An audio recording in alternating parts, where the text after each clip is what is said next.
வணக்கம் Tamil walk cinema நேயர்களே, நான் உங்க விஜய் தயா. இன்னைக்கான நேர்காணல்ல நம்மளோட யார் இணைஞ்சிருக்காங்க அப்படின்னா பத்திரிகையாளர் சங்கர் அவர்கள் தான். சோ கூலி படத்தை பத்தி நிறைய விஷயங்கள் பேச போறோம். சோ வாங்க அவரை சந்திக்கலாம். வணக்கம் சார், எப்படி இருக்கீங்க? நல்லா இருக்கேன். சோ கூலி படம் எந்த நிலையில இருக்கு இப்போ? கூலி படம் ரிலீஸுக்கு தயாராகிட்டு இருக்கு. ஆகஸ்ட் 14ஆம் தேதி உலகம் முழுக்க 10,000 மரங்கள்ல அந்த படம் வெளியாக போகுது. இப்போ படத்தோட போஸ்ட் ப்ரொடக்ஷன் வேலைகள் ஆல்மோஸ்ட் நிறைவடைஞ்சிருச்சு. படத்துக்கான ப்ரமோஷனுக்கு அந்த வேலைகள் அவங்க தீவிரமாக இருக்காங்க. ப்ரமோஷனுக்காக ஒரு டீசர் ஒன்று கட் பண்ணியிருக்காங்க. ஒரு ஃபர்ஸ்ட் சிங்கிள் ரெடி ஆகிருக்கு. விரைவில் அதெல்லாம் அறிவிப்பாங்க. ஸோ எவ்வளோ நெட் வர்த் போயிருக்கு இந்த படம் ஆன்லைன் பிளாட்ஃபார்ம்ஸ்ல? அது இன்னும் அந்த பிஸ்னஸ் டீட்டெயில் இன்னும் அஃபிஷியலாக அது தெரியல. ஒரு தோராயமாக சொல்கிறாங்க. இந்த படம் நெட்ஃப்ளிக்ஸில் 120 கோடி வாங்கியிருக்காங்க. அதே போல் அண்டை மாநிலங்களில் எல்லாம் சேர்த்து கிட்டத்தட்ட ஒரு 500 கோடி வரைக்கும் அதனுடைய வியாபாரம் நடந்திருக்கு அப்படின்னு சொல்கிறாங்க. But nothing official. நம்ம கேள்விப்பட்டதை தான் நானும் சொல்கிறேன். ஆக்சுவலா கூலி எல்சியூல இல்லைன்றது தெரிந்த தகவல். ரஜினிக்கு அந்த மாதிரி ஒரு செயின் லூப்ல படம் பண்ண பிடிக்கலையா?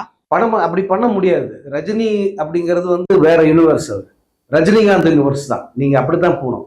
ஒன்ஸ் அவர்கிட்ட படம் பண்ண வந்துட்டா அவரை மையப்படுத்தி தான் நீங்கள் பண்ணணும். வேற உங்களுடைய இதுக்கு முந்தின படம் அப்புறம் வர்ற படம் இதையெல்லாம் கனெக்ட் பண்ணியெல்லாம் அங்கே பண்ண முடியாது. அது ரசிகர்கள் ஏற்றுக்கவும் மாட்டாங்க.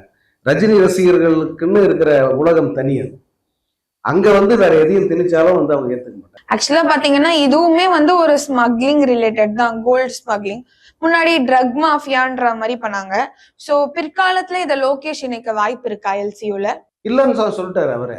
இந்த படம் கிடையாது, மற்ற படங்களை தான் சேர்த்து வேற எல்சியூல தனியா படம் பண்றேன்னு சொல்லிட்டு. ஸோ ரஜினி அவர்களுடைய ரோல் எந்த மாதிரி இருக்க போகுது இந்த படத்துல? தெரியலமா எனக்கு. என்ன ரஜினியை இது வரைக்கும் எந்த படத்துல நம்ம பார்க்காத ஒரு ரஜினிகாந்தை பார்க்க போறீங்க அப்படின்னு டைரக்டர் சொல்லியிருக்காரு.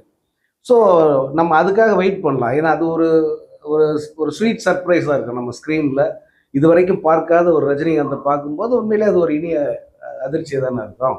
அதுக்காக நம்ம காத்திருப்போம். இப்போ அவர் இப்படி வர்றாரு அப்படி வர்றாருன்னு நம்மளா கற்பனை பண்ணி ஏதாவது ஒன்று சொல்லி அதை ஸ்பாயில் பண்ணுவாங்க. ஸோ லோகேஷ் கனகராஜ் அவர்கள் பாதி படத்தை ரஜினிக்கு போட்டு காட்டிருக்காங்க அப்படின்ற செய்தி வந்திருக்கு. இது எந்த அளவுக்கு உண்மை? ஆமா, நானும் கேள்விப்பட்டேன். இவர் அனிருத் படம் முழுசாவே பார்த்துருக்காரு. முழு படத்தையும் பார்த்துட்டு தான் இது இந்த மாதிரி ஒரு படம் நான் பார்த்ததே இல்லை அப்படின்னு சொல்லியிருக்காரு. இதை எப்போ ஜனங்களோட எப்போ ஸ்க்ரீனில் பார்ப்போம் அப்படின்னு ஆவலாக இருக்கு. ஏன்னா அப்படி பார்க்கும்போது அந்த ரசிகர்களுடைய அல்லது மக்களுடைய அந்த ரியாக்ஷனை பார்க்க ரொம்ப ஆசையாக இருக்குது அப்படின்னு சொல்கிறாரு. அப்படின்னா நமக்கே ரொம்ப ஆர்வமாக இருக்குது. என்னவா இருக்கும், என்னடா அவ்வளோ சொல்கிறாரு, என்ன எடுத்து வச்சிருப்பாரு, அப்படி ஒரு ஆச்சரியமாக இருக்குது. ரஜினியை பார்த்த வரைக்கும் ரொம்ப பிடிச்சிருந்து பாராட்டினதா சொல்கிறாங்க. ஸோ படம் பெரிய ஸ்டார் கேஸ்ட்னே சொல்லலாம். ஸோ இந்த படம் ஹிட் கொடுக்குமா? நிச்சயமாக கொடுக்கும். ஏன்னா ஒரு வித்தியாசமான கதையாக இருந்து அது சுவாரஸ்யமாக இருந்ததுன்னா போதும். இப்போ ஜெயிலர் அது பழக்கமான கதையானா கூட ப்ரெசென்ட் பண்ண விதம் புதுசாக இருந்தது. ரொம்ப ரஜினி சார் இது வரைக்கும் நடிக்காத ஒரு ஜானர் படமாக அது இருந்தது. இந்த மாதிரி படம் நிறைய பண்ணிட்டாரு. அந்த பிளாக் காமெடி அல்லது அந்த மாதிரி ஒரு சரௌண்டிங்கில் அவர் பண்ணலை. அது பார்க்குறதுக்கு புதுசாக இருந்தது. சார் அதில் ரொம்ப அழகாக பண்ணியிருந்தார். பெரிய அளவுக்கு ஹிட் ஆச்சு. ஸோ அந்த மாதிரி அமைஞ்சிருந்தா இந்த படமும் கண்டிப்பாக. ஸோ இப்போ அவங்கள நம்ம மாஸ் ஆக்ஷன் மூவிஸ்ல தான் தலைவரை பார்த்துட்டு இருக்கோம். ஒருவேளை இந்த முத்து மாதிரியான ரோல் எல்லாம் இன்னைக்கு பார்க்க வாய்ப்பு இருக்கா? முத்து மாதிரி ரோல் இனிமேட் வாய்ப்பு இல்லை. அது கஷ்டம் அமையிறது. ஏன்? ஏன்னா அந்த டேஸ்ட் ஒவ்வொரு காலகட்டத்துக்கும் படமாக்குற அந்த படம் பண்ற டைரக்டர்ஸோட டேஸ்ட் மாறுது. கதை சொல்ற விதம் மாறுது. அன்னைக்கு அது ஒரு ஃபேமிலி ஆடியன்ஸுக்காக கொடுத்தாரு KS ரவிக்குமார். அந்த ஆடியன்ஸ் எல்லாம் இப்போ எல்லாம் வேற ஆல்டர்னேட்டிவ் என்டர்டெயின்மெண்ட்டுக்கு போயிட்டாங்க. இப்போ இருக்கிற பசங்களுக்கு என்ன தேவையோ அதைத்தான் இப்போ தர முடியும். ஸோ அந்த மாதிரி தான் இந்த படத்தை கொடுக்குறாங்க. ஸோ படத்துல பாத்தீங்க அப்படின்னா ரஜினி அவர்கள், நாகார்ஜுனா, உபேந்திரா, ஷௌபின் எல்லாம் இருக்காங்க. ஸோ 4 மொழியில இருந்து ஒரு ஆக்டரை சூஸ் பண்ணி போட்டது, அதோட டீகோடிங் ஏதாச்சும்? அது ஒவ்வொரு பகுதியில், அதாவது ஒவ்வொரு ஸ்டேட்ல இருக்கிறவங்களும் இது நம்ம படம் அப்படின்னு உணரணும்னா அவங்க யாராவது ஒருத்தர் உள்ள இருக்கணும். அப்போதான் அந்த ஃபீல் வரும். இல்லைன்னா முழுசாக ஒரு டப்பிங் படம் பார்த்தோம் அப்படின்ற உணர்வு தானே வரும். ஸோ அதை அவாய்ட் பண்ணுறதுக்காகவும் ப்ளஸ் எப்படி இருந்தாலும் இந்த கேரக்டரில் யாராவது ஒருத்தர் நடிக்க போகிறோம். இப்போ அமீர் கான் ஒரு ரோல் பண்ணியிருக்காரு. ஒருவேளை அமீர் கான் நடிக்கலன்னா வேற யாராவது ஒருத்தர் நடிக்க தான் போகிறாங்க. அது அமீர் கானே நடிச்சுட்டா அந்த ஏரியாவில் அந்த படமும் நல்லா போவோம். ப்ளஸ் அந்த ஒரு அந்நியத்தன்மை இல்லாமல் போயிடும். அதுக்காக தான் வந்து இந்த மாதிரி பண்றாங்க. ஆனா இன்னைக்குதான் பேன் இந்தியான்னு வந்துருச்சு. சோ எல்லாரும் எல்லா படத்தையும் வந்து பாக்குறாங்களே, அப்புறம் ஏன் இப்படி சொல்றீங்க? இல்ல பேன் இந்தியாங்கிறது ஏதாவது ஒரு படம் தான் ரொம்ப அரிதாத்தான் வந்து அந்த படங்கள் ஹிட் ஆகுது. ஆனா இந்த மாதிரி வந்து ஸ்டார் காஸ்ட் வரும்போது அது ஈஸியா ஒர்க் அவுட் ஆகுது. நீங்க வந்து நார்த்தில் கொண்டு போய் இந்த படத்தை ப்ரொமோட் பண்ணாது. அப்கோர்ஸ் இது ரஜினிகாந்த் படம், இதுக்கு வந்து இன்னொரு பப்ளிசிட்டியாக இன்னொருத்தர் தேவையெல்லாம் ஒன்றும் இல்லை. ஒரு பொதுவாக சொல்கிறேன், பொதுவாக ஒரு படம் இந்த மாதிரி ஸ்டார் காஸ்ட் உள்ள ஒரு படத்தை நார்த்தில் போய் நீங்கள் ப்ரொமோட் பண்ணுன்னு சொன்னால் அந்த பகுதியை சேர்ந்த ஒருத்தர் இருக்கும்போது வந்து ரொம்ப ஈஸியாக அவங்ககிட்ட போய் சேர்க்க முடியாது. அது ஒரு அந்த வேல்யூ ஒன்று இருக்கு. அதுக்காக தான் வந்து இந்த மாதிரி. ஸோ கூலி பத்தி ஏதாச்சும் எக்ஸ்க்ளூசிவ்ஸ்? கூலி எக்ஸ்க்ளூசிவ் ஒன்றுமே இல்லை, எல்லாம் வந்து இது பண்ணிட்டாங்க. இது வரைக்கும் வந்து கூலியை பற்றி டைரக்டருக்கே தெரியாத பல விஷயங்களை வந்து இங்கே எல்லாம் சொல்லிக்கிட்டு இருக்காங்க மீடியாவில். அதனால் எக்ஸ்க்ளூசிவ்னு ஒன்றும் இல்லை. கூலியுடைய இது வரைக்கும் கூலி ஆரம்பித்தது, எடுத்தது, இப்போ வந்து அடுத்து எப்போ ரிலீஸ் பண்ண போகிறாங்க, அது எல்லாமே வந்து ஓப்பனாக இருக்குது. எதுவுமே வந்து மறைவாக இல்லை, எக்ஸ்க்ளூசிவாக இல்லை. ஸோ டெக்னிக்காலிட்டி வைஸ் பார்த்தோம் அப்படின்னா ஃபர்ஸ்ட் டைம் வந்து தமிழ்ல இந்த ஐமேக்ஸ் கேமராவையே வந்து யூஸ் பண்றாங்க. முன்னாடிலாம் வந்து கன்வெர்ட் தான் பண்ணுவாங்க. இந்த படத்துக்கு அப்படி எடுக்கணும்ன்றதுக்காக ஏன் இது பண்ணாங்க? அந்த ஸ்கிரிப்ட் அப்படி இருக்கும் மேபி. ஏன்னா இந்த படத்தை வந்து ஐமேக்ஸில் பார்த்தா ஒரு தனி அனுபவம் இருக்கும் அப்படின்னு டைரக்டர் நினச்சி தான் ஆரம்பத்திலே வந்து ஐமேக்ஸில் ஷூட் பண்ணுறேன்னு சொன்னார். ஸோ அந்த ஸ்கிரிப்டோட தேவை தான். ஸோ ஹாலிவுட் ரேஞ்சுக்கு இருக்குமா? கண்டிப்பாக இருக்கும். ஹாலிவுட்டுங்கிறது ஒரு ரேஞ்சு கிடையாது. அவங்க ஊருக்கு அவங்க எடுக்கிறாங்க படம், அதை நம்ம பார்த்து பிரமிக்கிறோம். நம்மளும் அந்த மாதிரி நேர்த்தியாக எடுத்து அவங்க பார்த்து பிரமிக்க போகிறாங்க, அவ்வளோதான். இதுல நான் ஹாலிவுட். ஸோ இதே மாதிரிதான் விடாமுயற்சி எடுத்தாங்க அஜர்பைஜான் எல்லாமே வந்து. ஆனா மக்கள் வந்து விருப்பப்படலையே. இல்ல அது அந்த படத்தையே வந்து ஒரு செட் ஆஃப் ஆடியன்ஸ் விரும்பி பார்த்தாங்கல்ல. அது ஒரேடியா புறக்கணிக்கப்பட்ட படம்லாம் இல்லை. அந்த படத்தையே ஒரு குரூப் வந்து விரும்பி பார்த்தாங்க. ஈவன் பெண்கள்லாம் வந்து அந்த படத்தை பாராட்டினாங்க. பெண்களுக்காக தனி காட்சியெல்லாம் போட்டாங்க. ஏன்னா அது இந்த மாச விரும்பின மக்களுக்கு வேணா அது பிடிக்காம போயிருக்குமே தவிர, ஃபேமிலியா அல்லது கப்புலா போய் பார்த்த பல பேர் வந்து அந்த படம் பிடிச்சிருக்குன்னு தான் சொன்னாங்க, நல்லா இருக்குன்னு தான் சொன்னாங்க. ஏன்னா அஜித்தே வந்து ஒரு டிஃப்ரெண்டான ஒரு எஃபர்ட் எடுத்திருக்காரு அப்படின்னு தான் எல்லாம் பாராட்டினாங்க. ஸோ ஒரு காலத்துல பாத்தீங்க அப்படின்னா ரஜினி விசஸ் கமல் வந்து பயங்கரமா இருந்தது. இப்பயும் அப்படிதான் இருக்கா? இப்போ அப்படி இல்லை. அந்த நிலை மாறி கிட்டத்தட்ட 10 வருஷத்துக்கு மேல ரஜினி வர்சஸ் கமல் அப்படிங்கிறது எப்போ 90ஸ்லேயே, கிட்டத்தட்ட 90ஸ்லேயே வந்து அது முடிஞ்சு போச்சு. ரஜினி தனியாக வந்துட்டார். ரஜினி யாரு கூட கம்பேர் பண்ண முடியாத அளவுக்கு அவர் உயரத்துக்கு போயிட்டாரு. மார்க்கெட்டு, சம்பளம் எல்லாமே வந்து அவரது உச்சம். அதாவது ஆசிய அளவில், உலக அளவில் பேசப்படுற நடிகர் அவர் மாறிட்டார். யாரையுமே கம்பேர் பண்ண முடியாது அவரோட. பாத்தீங்க அப்படின்னா இன்னும் தலைவர் 171 இது. ஸோ இன்னும் எவ்வளோ போகும்னு நினைக்கிறீங்க? அவர் வந்து இப்போ அவர் உடம்புல தெம்பு இருக்கிற வரைக்கும் இந்த ஸ்டைலு, இந்த எனர்ஜி, அந்த வாக்கு இதெல்லாம் வந்து அவருக்கு இருக்கிற வரைக்கும் அவர் நடிப்பார். அதில் அது அவரே சொன்னது தான். இந்த சக்தி, இந்த வேகம், இந்த ஸ்டைலு இருக்கிற வரைக்கும் வந்து நான் நடிப்பேன். இதெல்லாம் எப்போ இல்லை நமக்கு இது வராது, இதுக்கு மேலும் தோணுதோ அப்போ வந்து நடிக்க மாட்டேன்னு சொல்லி. ஸோ அண்ணாதை வந்து படு ஃப்ளாப் அப்படின்னு எல்லாருக்கும் தெரியும்.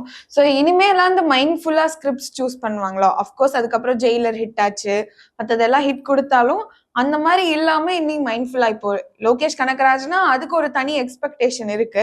அதுக்கப்புறம் பல டைரக்டர்ஸ் பேச்சுவார்த்தைகள் இருக்கு அப்படின்ற மாதிரி சொல்றாங்க. ஸோ அதுக்கு கேட்கிறேன் நான். இப்போ அவர் பண்றது எல்லாமே வந்து அந்த அவர் அந்த மைண்ட்ஃபுல்லா நீங்க சொல்றீங்களா அந்த மாதிரியான ஸ்கிரிப்ட் தான் அவர் வந்து பண்றாரு. அண்ணாத்தை வந்து அது தோல்வி படம் இல்லை. அண்ணாத்தை தான் இப்போ வரைக்கும் ஹையஸ்ட் நம்ம டே 1 கலெக்ஷன். இந்த முதல் நாளில் அதிகபட்ச தமிழ்நாட்டில் கலெக்ட் பண்ண படம் வந்து அண்ணாத்தை தான். 34 கோடி அந்த படம் கலெக்ட் பண்ணுச்சு. அதே போல் மொத்த கலெக்ஷனும் பார்த்தீங்கன்னா சன் பிக்சர்ஸே அதை அறிவிச்சாங்க, ஹையஸ்ட் கலெக்டட் மூவி அது. என்ன ஜனங்க வந்து அதை ட்ரோல் பண்ணுறான்னு சொல்லிட்டு அந்த படத்தை எவ்வளோ பிடிப்போ அவ்வளோ நெகட்டிவ் வரும். ஸோ அது வந்து இன்னும் கொஞ்சம் ஸ்கிரிப்டில் இன்னும் கொஞ்சம் கவனம் செலுத்தியிருந்தால் இந்த ட்ரோல் கூட ஆகியிருக்காது அந்த படம். மற்றபடி வந்து அவர் இப்போ தேர்வு செய்கிற கதைகள் எல்லாமே வந்து மக்களுக்கு பிடித்தமான அல்லது ரசிகர்களுக்கு ஏதோ ஒரு வகையில் ஒரு கருத்தை சொல்லக்கூடிய படங்களை தான் பண்றாங்க. ஸோ அடுத்ததா பாத்தீங்கன்னா லோகேஷ் கனகராஜ் ஃபர்ஸ்ட் ஸ்கிரிப்ட் கொடுத்தப்போ ரஜினி அவர்களே வந்து இதுல வன்முறை அதிகமா இருக்கு, குறைங்க அப்படின்னு சொன்ன மாதிரி ஒரு செய்தி வந்தது. ஸோ அவரை ஆக்ஷன்ல பார்க்க தானே மக்கள் விரும்புறாங்க. அவரே எப்படி சொல்றது என்னது? ஆக்ஷன் வேற, வைலன்ஸ் வேறமா. ரொம்ப ஓவர் வைலன்ஸ் வந்து ஜனங்களை மோசடிக்க வைக்கும், பசங்க பார்க்க முடியாது. அதே போல் ஃபாரினில் வந்து அது அவ்வளோ சீக்கிரம் வந்து எல்லாரும் பார்க்கக்கூடிய அந்த சர்டிஃபிகேட் வந்து கிடைக்காது. இது எல்லாத்தையுமே மனசில் வச்சுட்டு தான் வந்து ஒரு ஸ்கிரிப்டை பண்ணணும். நான் ரஜினிகாந்த் நடிக்கிறாரு அதுக்காக வந்து ஓவர் வைலன்ஸு அப்படி இருந்தால் வந்து பெரிய அளவில் வந்து எதிராக நெகட்டிவிட்டி நிறைய வர ஆரம்பிச்சிடும். ரஜினி படம் எல்லாரும் போய் பார்ப்பாங்க, கொஞ்சம் கூட பொறுப்பு இல்லாமல் இப்படி எடுத்து வச்சிருக்காங்களே அப்படின்னு கேட்பாங்க. ஸோ அதை அவாய்ட் பண்ணுறது தான். இன்னைக்கு காலகட்டத்துல ஒரு குற்றச்சாட்டுமே இருக்கு. இப்ப சமீப காலமா வர படங்கள்ல வன்முறை அதிகமா இருக்கு, இதுல இளைஞர்கள் வந்து கெட்டு சீரழிறாங்க அப்படின்னு. சோ அதையுமே இங்க இணைக்கிறேன். சோ அத பத்தி உங்க கருத்து? அது உண்மைதான். நீங்க இப்போ இந்த ஹிட்னு ஒரு படம் வந்தது பார்த்துருப்பீங்க, ஹிட் 3. ஆமா. அதுல வந்து ஒரு கத்தி எடுத்து ஹீரோ வெட்டுறாரு. எவ்வளவு நேரம்? 1/2 மணி நேரம் வெட்டுறாரு. ஏதோ மரத்தையோ மாட்டையோ ஆட்டையோ இல்லை, மனுஷங்களை வெட்டுறாரு. ஒரு 100 பேர் இருப்பாங்க, 100 பேரையும் வெட்டியே வந்து கொல்றாரு. படமா நம்ம உட்காந்து பார்க்குறோம். அது என்ன மாதிரியான பாதிப்பை ஏற்படுத்துன்னு யோசிச்சு பாருங்க. இன்னும் நிறைய படங்கள்ல வைலன்ஸ் வந்து அதிகபட்சமா இருக்கு வைலன்ஸ். அது வந்து இளைஞர்கள் மனதில் குறிப்பா வந்து குழந்தைங்க மனசுல வந்து மிகப்பெரிய ஒரு தாக்கத்தை ஏற்படுத்தும். அதை முடிஞ்ச வரைக்கும் அவாய்ட் பண்ணணும். அதுக்காக தான் சென்சார் போட்டிருக்கு. பட் அவங்களே அதை வந்து விடுறாங்க. ஆனா ஹிட் தான் ஏ சர்டிபிகேட் ஆச்சு. சரி, ஏ சர்டிஃபிகேட்டே இருக்கட்டும், அதுக்காக வந்து இவ்வளோ வைலன்ஸா? அதாவது நம்ம ஒரு மனிதனை சக மனிதன் வெட்டுறதை பார்க்கறதே ரொம்ப கஷ்டமா இருக்கு.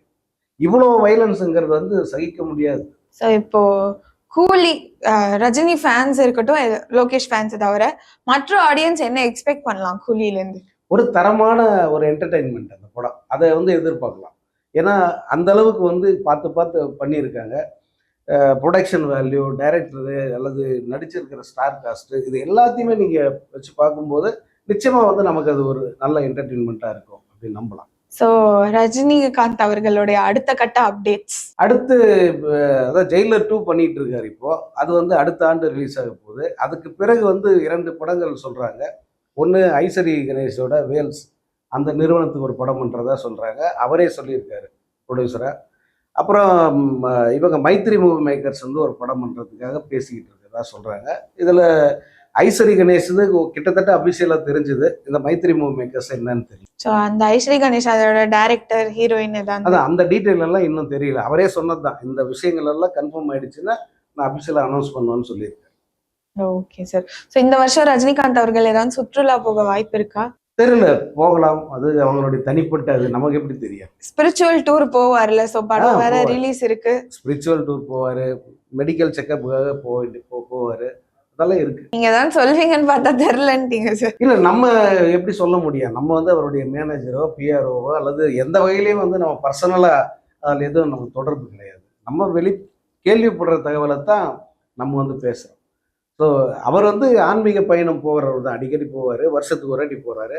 இந்த ஆண்டு அப்படி போகிறதுக்கு வாய்ப்பு இருக்குது. அதே போல் மருத்துவத்துக்காக வந்து அவர் அமெரிக்கா போன்ற நாடுகளுக்கு போகிறாரு. அப்படி செல்வதற்கான வாய்ப்பு. ஸோ அப்போ அப்ராட்லலாம் வந்து ஷூட் பண்ணும்போது அவரோட ஹெல்த் கண்டிஷன் என்னவா இருக்கும்? இல்லை, அப்ராட்லன்னா இப்போ இந்த கபாலிக்கு வந்து மலேசியாவில் வந்து ஷூட் பண்ணாங்க. அந்த டைமில் வந்து அவருக்கு ரொம்ப ஹை ஃபீவர் இருந்துதான்.